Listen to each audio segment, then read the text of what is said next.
Good evening all of you. मैं कविता गोयल आप सभी का जीके क्लासेज में हार्दिक स्वागत करती हूँ। आज पढ़ेंगे हम जीके के मोस्ट इम्पोर्टेंट क्वेश्चंस। तो आइए क्लास को शुरू करते हैं। पहला क्वेश्चन है, प्राचीन चोल साम्राज्य की राजधानी कहाँ स्थित थी? ऑप्शंस हैं तंजौर, मदुरई, उरेयर, कावेरी पट्टनम। इसका जो राइट आंसर होगा वो होगा ऑप्शन सी, उरेयर। प्राचीन जो चोल साम्राज्य था उसकी राजधानी उरेयर थी। यही हम बात करें चोल साम्राज्य का संस्थापक, तो जो चोल राज्य का संस्थापक था उनका नाम था विजयालय। कई बार पूछा जाता है कि चोल साम्राज्य की स्थापना किसने की? तो चोल साम्राज्य की स्थापना विजयालय ने की थी। अपनी राजधानी बनाया था उरेयर को। बाद में चोल साम्राज्य ने अपनी राजधानी बनाया था किसको? तंजौर को। तो पहली राजधानी क्या थी? पहली राजधानी थी उरेयर और दूसरी राजधानी इन्होंने बनाया था किसको? तंजौर को। संस्थापक कौन थे चोल साम्राज्य के? तो संस्थापक की हम बात करें तो कौन थे? विजयालय थे। नेक्स्ट क्वेश्चन है, पहाड़ी school, Rajput school, Mughal school और कांगड़ा स्कूल निम्नलिखित में से किस कला की विभिन्न शैलियों को दर्शाते हैं? शिल्प कला, चित्रकला, नृत्य कला या फिर संगीत कला। तो इसका जो राइट आंसर होगा वो होगा ऑप्शन बी, चित्रकला। जो ये पहाड़ी स्कूल है ये क्या थी? चित्रकला थी। जैसे पहाड़ी राज्य जो है उत्तर और पश्चिम में मिलते हैं ज़्यादातर पहाड़ी राज्य है, जैसे कि उत्तराखंड हो गया, हिमाचल प्रदेश, गढ़वाल क्षेत्र। इनमें ये क्या है, शैली मिलती थी और इसमें जो चित्रकारी होती थी उस चित्रकारी को कहा जाता था पहाड़ी स्कूल चित्रकारी। तो इस क्वेश्चन का जो राइट आंसर होगा वो होगा ऑप्शन बी। अगला क्वेश्चन है, यज्ञ संबंधी विधि विधानों का ज्ञान होता है किससे होता है? ऋग्वेद से, सामवेद से, ब्राह्मण ग्रंथों से या फिर यजुर्वेद से। तो इसका जो राइट आंसर होगा ये होगा ऑप्शन डी, यजुर्वेद से। देखो हमारे जो शास्त्रों में जो वेद है, वेद कितने हैं? कुल 4 वेद हैं। कितने वेद हैं? 4 हैं। एक है ऋग्वेद, सामवेद, यजुर्वेद और चौथा जो वेद है वो है अथर्ववेद। कौन सा है? अथर्ववेद। सबसे अंतिम वेद जो है वो भी कौन सा है? अथर्ववेद। तो वही हम बात करें सबसे प्राचीन वेद की, तो सबसे प्राचीन वेद कौन सा है? ऋग्वेद है। कौन सा है? ऋग्वेद है। वेदों की रचना जो है वो किसने की थी? वेद व्यास ने की थी। प्राचीन वेद ऋग्वेद है जिसमें क्या है? 10 मंडल हैं। कितने मंडल हैं? ऋग्वेद में 10 मंडल हैं और 1028 सूक्त हैं। 10,462 ऋचाएं हैं किसके अंदर? ऋग्वेद के अंदर। ऋग्वेद में एक क्वेश्चन पूछा जाता है कि ऋग्वेद के कौन से मंडल में गायत्री मंत्र का जो वर्णन है? तो जो हमारा गायत्री मंत्र है उसका जो वर्णन है वो 3रे मंडल में है। ऋग्वेद के कौन से मंडल में है? 3रे मंडल में है।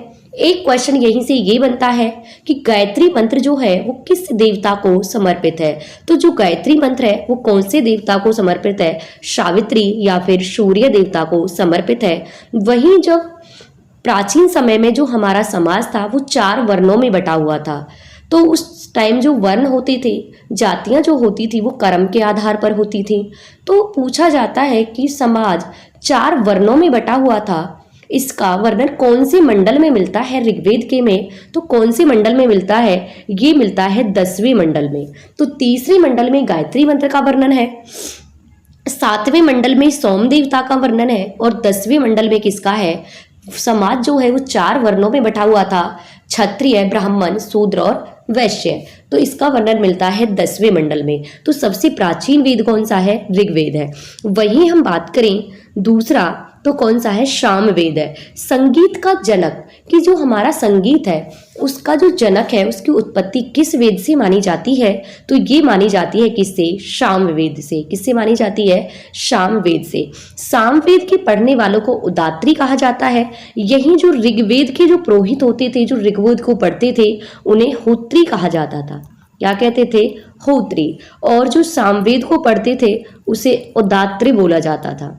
ठीक है, ये हो गया दोनों वेदों के बारे में। अब जान लेते हैं यजुर्वेद। यजुर्वेद में क्या था? जितने भी हमारे कर्म कांड होते हैं, क्या? कर्म कांड, कर्मकांड से संबंधित कौन सा वेद है? यजुर्वेद है। जिसमें भी जो यज्ञ होते हैं, यज्ञ में जो विधि विधान होते हैं, बलि, मंत्र, इन सब का जो नियम होते हैं, विधि विधान होते हैं, कौन से में है? यजुर्वेद में है। यजुर्वेद एकमात्र ऐसा वेद है जो कि गद्य और पद्य दोनों में लिखा हुआ है। कई बार पूछा जाता है कि जो कौन सा वेद है जो गद्य और पद्य दोनों में लिखा गया है? तो यजुर्वेद है। इसके पुरोहित को या फिर पढ़ने वालों को क्या कहते हैं? अथर्वयु कहा जाता है। ठीक है, क्या कहते हैं? अथर्वयु कहते हैं किसके? यजुर्वेद के पढ़ने वाले को। यजुर्वेद की जो है वो शाखा, दो शाखाएं थी। एक थी शुल्क यजुर्वेद, शुल्क, दूसरी थी कृष्ण यजुर्वेद। जो ये शुल्क यजुर्वेद था, शुल्क नहीं, शुक्ल था। ये कौन सा था? शुक्ल और कृष्ण। जो इस शुक्ल यजुर्वेद है, इसकी जो शाखा है उत्तर भारत में ज्यादा प्रचलित है और ये लिखा गया था किसमें? पद्य में। किसमें लिखा गया? पद्य में। जो कृष्ण यजुर्वेद है ये दक्षिण भारत में ज्यादा प्रचलित है। कौन से भारत में? दक्षिण भारत में। और ये गद्य और पद्य दोनों में लिखा गया था। इसीलिए कहा जाता है जो यजुर्वेद है वो एकमात्र ऐसा वेद है जो गद्य और पद्य दोनों में लिखा गया है। यही हम चौथे वेद की बात करें तो चौथा वेद कौन सा है? अथर्ववेद है। कौन सा है? अथर्ववेद है चौथा वेद।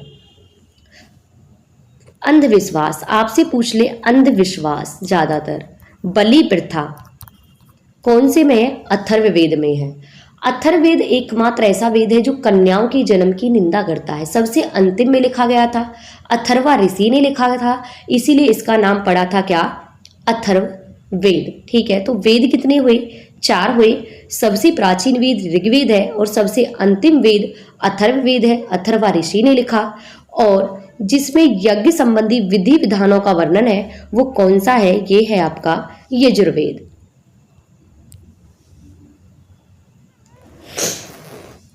अगला क्वेश्चन है, उत्तर भारत में चांदी का टका जारी करने वाला मध्यकालीन शासक कौन था? इल्तुतमिश, रजिया, अलाउद्दीन खिलजी, मोहम्मद तुगलक। तो इसका राइट आंसर होगा इल्तुतमिश। कौन था? इल्तुतमिश। इल्तुतमिश जो था वो दिल्ली सल्तनत का वास्तविक संस्थापक था। अगर हम बात करें दिल्ली सल्तनत या फिर गुलाम वंश की, तो इसकी स्थापना की थी कुतुबुद्दीन ऐबक ने। किसने की थी? कुतुबुद्दीन ऐबक ने की थी 1206 में। लेकिन उसने स्थापना तो की थी, लेकिन वो कभी उन्होंने सुल्तान की उपाधि, सुल्तान बना रहा था वो मोहम्मद जो गौरी था उसका क्या था? गुलाम था। मोहम्मद गौरी उसे अपने जीते हुए प्रदेशों का रक्षक सौंप कर मोहम्मद गौरी जो है वो कहाँ लौट जाता है? गौर प्रदेश लौट जाता है। और रास्ते में मोहम्मद गौरी की क्या हो जाती है? मृत्यु हो जाती है।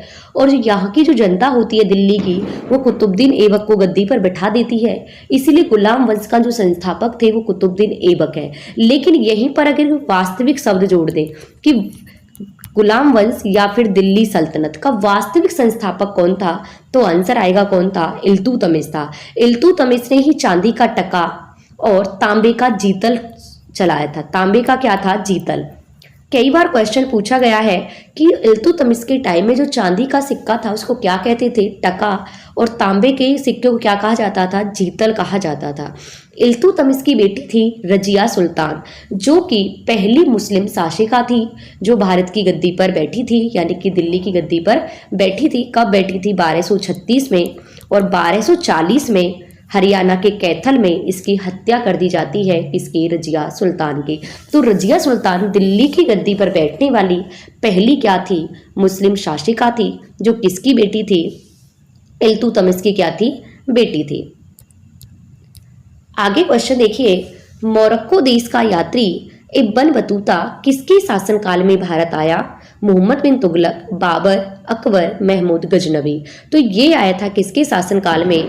मोहम्मद बिन तुगलक के शासनकाल में। कौन? Ibn Battuta. सबसे पहला क्वेश्चन यहाँ से ये बनता है कि इब्न बतूता किसके शासनकाल में आया? मोहम्मद बिन तुगलक। या फिर क्वेश्चन को उल्टा घुमा के पूछ लेगा कि मोहम्मद बिन तुगलक के शासनकाल में कौन सा यात्री आया था, तो आपका आंसर होगा इब्न बतूता आया था। कहाँ का निवासी था? मोरक्को था। मोरक्को अफ्रीका के अंदर है। अफ्रीका महाद्वीप के अंदर क्या है? मोरक्को है। यहाँ का निवासी था कौन? Ibn Battuta. इसने एक पुस्तक लिखी थी, पुस्तक का नाम क्या है? रेहिला। बहुत बार क्वेश्चन रिपीट हुआ है कि रेहिला पुस्तक किसने लिखी, तो किसने लिखी थी? इब्न बतूता ने लिखी थी। मोरक्को का निवासी था, मोहम्मद बिन तुगलक के शासनकाल में आया था। मोहम्मद बिन तुगलक ने इसे दिल्ली का काजी नियुक्त किया था और इसी ने लिखी थी रेहिला, जिसमें किसके बारे में वर्णन है? मोहम्मद बिन तुगलक। मोहम्मद बिन तुगलक के शासनकाल के बारे में जो हमें पुस्तक बताती है वो कौन सी है? रेहिला है। और जिसने किसने लिखी थी? इब्न बतूता ने लिखी थी। आगे क्वेश्चंस देखिए, अयोध्या की बाबरी मस्जिद का निर्माण किसने कराया? तो अयोध्या की जो बाबरी मस्जिद का निर्माण है ये कराया था किसने? मीर बाकी ने। किसने कराया? मीर बाकी ने। किसके कहने पर कराया था? बाबर के कहने पर। किसके कहने पर? बाबर के कहने पर कराया था 1527 में। ठीक है, और इसीलिए इसने इसके बाबर के कहने पर इसने इस मस्जिद का निर्माण करवाया 1527 में। इसलिए मस्जिद का नाम लिखा गया बाबरी मस्जिद। क्या? बाबरी मस्जिद। 1940 के दशक से पहले इस मस्जिद को मस्जिद ए जन्म स्थान भी कहा जाता था, इस मस्जिद को। वहीं हम बाबर की बात करें तो मुगल वंश का जो संस्थापक था, मुगल वंश का जो संस्थापक था वो कौन था? बाबर। मुगल वंश की स्थापना बाबर ने की थी। कब की थी? 1526 में की थी। किसको हराकर की थी? दिल्ली सल्तनत के लोदी वंश के शासक हैं, कौन सा? इब्राहिम लोदी। इब्राहिम लोदी को हराकर इन्होंने मुगल वंश की स्थापना की थी। इब्राहिम जो लोदी था वो दिल्ली सल्तनत का पहला शासक था जो कि युद्ध स्थल में क्या था? मारा गया था। पानीपत का पहला युद्ध होता है 1526 में। कब होता है?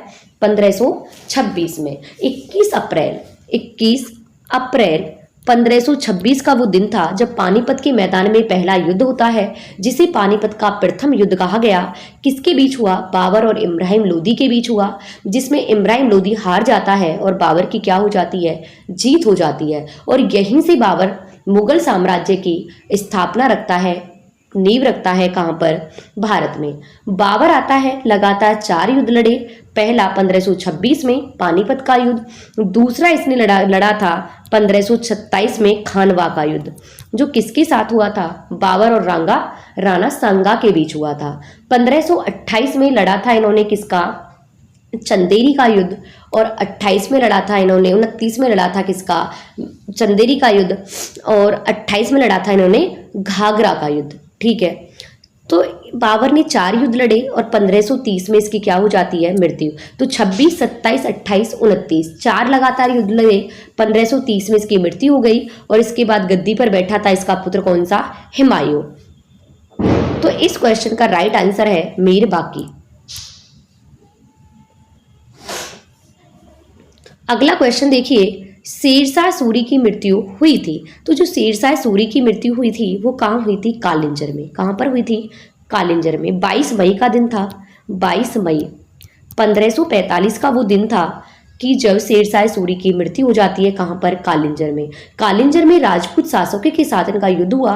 कालिंजर के किले को तोड़ने के लिए इन्होंने उक्का नामक जो आगेन्य शास्त्र चलाया और उसके गोले फटने के कारण, इस आगेन्य शास्त्र के फटने के कारण शेरशाह सूरी की क्या हो गई थी? मृत्यु हो गई थी। वहीं इनका मकबरा पूछा जाता है कि शेरशाह सूरी का मकबरा कहाँ है? तो ये है सासाराम में। और सासाराम कहाँ पर है? बिहार में। कहाँ पर है?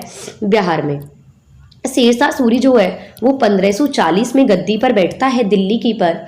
1539 में इसका युद्ध होता है किसके साथ? हुमायूं के साथ, जिसे बोला गया चौसा का युद्ध। बहुत बार पूछा गया है चौसा का युद्ध 1539 में। अगला युद्ध होता है कन्नौज का युद्ध, इसे ही बोलते हैं विलग्राम का युद्ध। ठीक है, ये हुआ था 1540 में। दोनों युद्ध किसके बीच होते हैं? हुमायूं और शेरशाह सूरी के बीच होते हैं। दोनों ही युद्धों में शेरशाह सूरी की जीत होती है।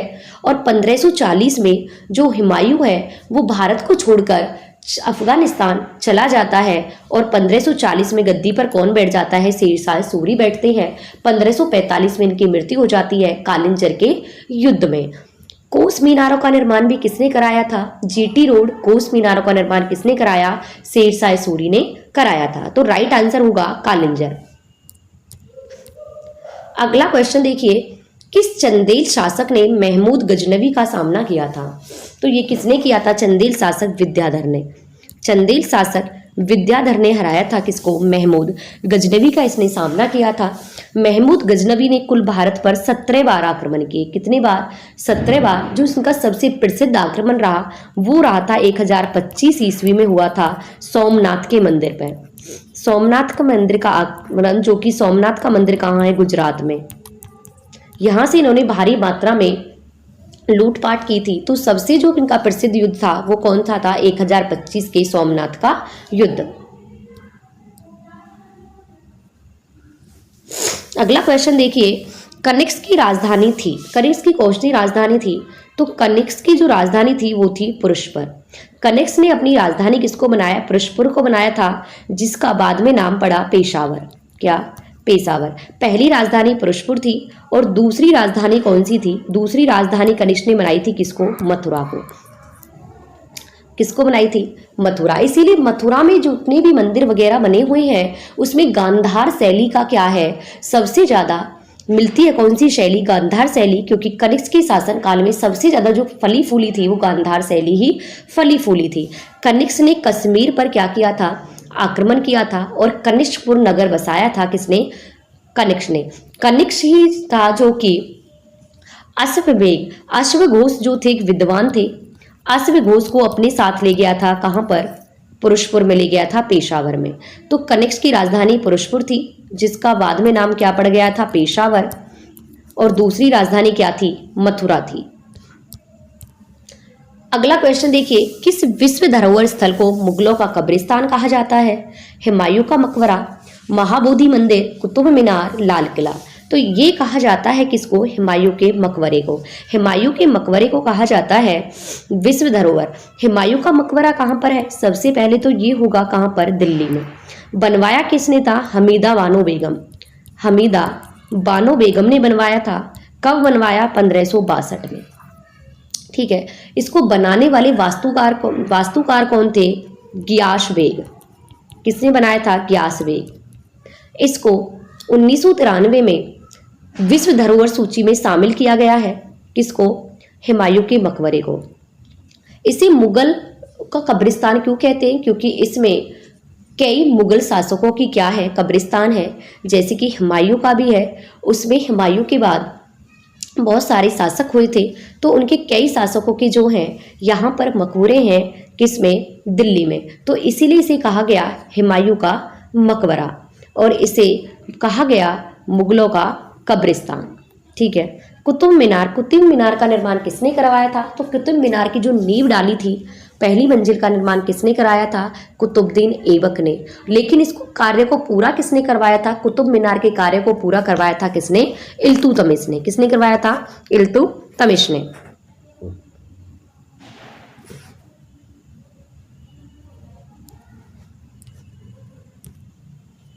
तो देखिए, ये थे आज के कुछ इंपोर्टेंट क्वेश्चंस। तो आपको क्लास कैसी लगी कमेंट बॉक्स में कमेंट करके जरूर बताना। पढ़ते रहना। मिलते हैं नेक्स्ट क्लास में। Thank you.